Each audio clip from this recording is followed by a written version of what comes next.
see you. Well, how are you? You said the other day you thought your body of work merited inclusion in this. No surprise to see your name at all? Was there a little sense of relief or anything like that? What was it like just when you saw Oregon pop up there? Well, when you leave anything in the hands of a committee and you don't win an automatic bid, then you leave it up for grabs. Did feel strong with the body of work that we had, the number of conference wins that we had, the number of conference weekends that we won, or just overall, we only, in the entire season, a 14-week regular season, only lost two weekends at all. And so, that body of work, pretty good. And I think that was what merited us getting in there. And obviously just being one game out of first place. We win one more game in the Pac-12, we win first place. And so it didn't happen. We're happy to be into the tournament. And now it's an 0-0 like everybody else. And there's 64 great teams in there. And thoughts just on the pod you're going to and those matchups? Got to play good. Doesn't matter what pod you're in. What has been your message to the club the last couple of days after the tournament? Today's the day. Today's the most important day. The past doesn't do anything for you. You can bring negatives or positives from the past, but it's about today. It's about making today the best lift, the best day that you can possibly have to prepare yourself just for today. Just worry about one day in a row. What do you remember from Santa Barbara specifically from earlier in the season? Well coached, a lot of talent, pitching staff that's really, really good, and just a steady offense. Destination you were planning to go to each of the past couple of years, but weather played a factor there. Just when you're preparing for a different setting in a newer building or redone turf or anything like that, how prepared do you feel like you were at the time for an event that it didn't end up happening, but whatever knowledge you may have going into it in terms of their new setting? It's a nice park, it's a fair park. It's got, plays a little tight down the lines, and then it plays big in center field. I think it's a really fair park. I know they've just put down a brand new surface, and so it should really play well. Coach Checketts has got Oregon ties, duck ties, which is, he's a friend of ours and all that.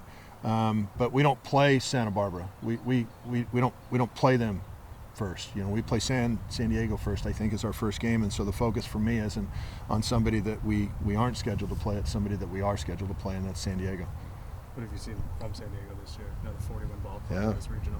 Well, there was a lot of talk, on the West Coast Regional Advisory Committees about how good San Diego was. There was a lot of support nationally from some committee members for San Diego with their body of work. Brock Undrich has done a nice job. They came in here last year, and we got the better of them last year here, and then I think they got the better of us on the front end of that home and home a year before that at San Diego. Good club, they're a good club. They won the West Coast Conference. There was a couple of teams in the West Coast Conference, them in Portland, that were really high-end level teams.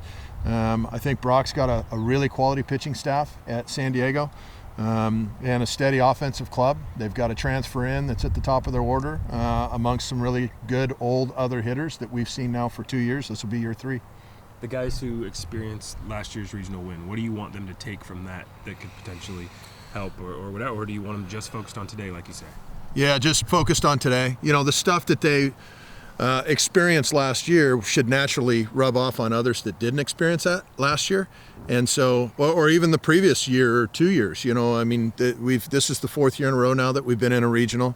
And the COVID year obviously took that opportunity out of that for the 2020 season.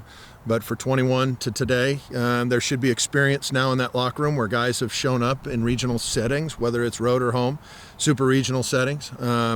And so just using that experience, I think it's not really something you can plan out. I think it's something that those kids gather, something unique, each one of them, and then they bring to the team in the locker room with what they learned and experienced. And so those are things that I don't even know what they're going to share, but that's the beauty of it is the experience piece is something that can kind of spread through that locker room, and they don't even know that they're doing it. That was made this past week at the conference tournament about obviously the fate of the conference, and a little bit was made during the selection show. I'm sure this next weekend the era comes to an end, and you're going to be the last program that people see for this university in the Pac-12 wearing the Pac-12 logo. What are your thoughts about that when this season ends, that this era for this program, that the era for the conference is coming to an end? Yeah, and I can only speak on the conference side of it from the baseball angle, and I'm disappointed because in the baseball side of it, college baseball was built from the Pac-12, Pac-10, Pac-6. The Pac conference in college baseball pioneered college baseball. It was the best, period. more national championships, considerably more national championships in this league. I think 29 national championships in PAC baseball. The second place conference is the SEC, that's very strong now at 16.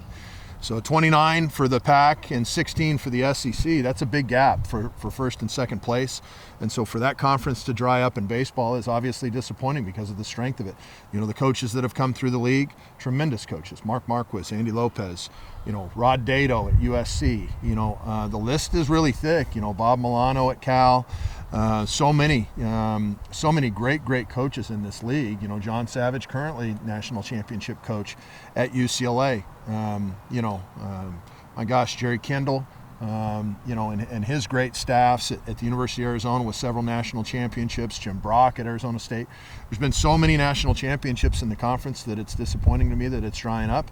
And at the same point in time, you can flip it and say it's an opportunity for us last remaining PAC schools to go through this tournament and make our mark, you know, end with another PAC national championship. And there's a couple of teams that have that opportunity, us being one of them. So what a great chance. That's my message to the team today.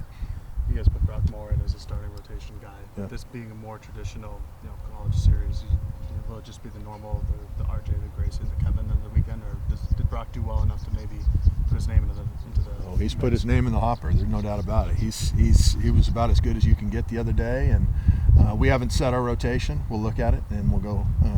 We'll set that rotation and we'll let the guys know. Thanks, Wes. Thanks, Coach. All right. Thanks for your coverage. Any of you guys going, James?